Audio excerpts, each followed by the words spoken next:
նիստից մի 15 րոպե առաջ, երբ որ ես ամենայն դեպս գնացի դատարան,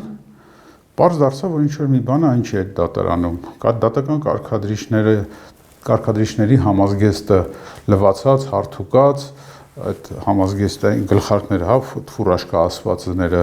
գլխներին դրված, կոկիկ տեսքով։ Մինչ այդ այդպիսի Միշտ այդ նորմալ ստանդարտ իրավիճակ էր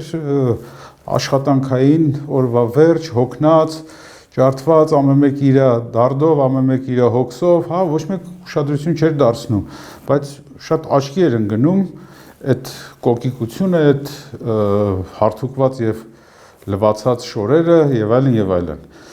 Սկսեց նրանից, որ Միջանցքից բաց գոտու, Միջանցքից սկսեցին ժողովրդին հանել, որ այստեղ մի նստեք, այնտեղ նստեք, հեռու գնացեք,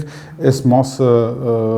առանց բացատրելու ինչն է պատճառը, դե ես հասկանում եմ ինչն է պատճառը, նշանակում է արդեն Անդրանիկ Սիմոնյանն է գալու, մեծն Անդրանիկ Սիմոնյանն է գալու,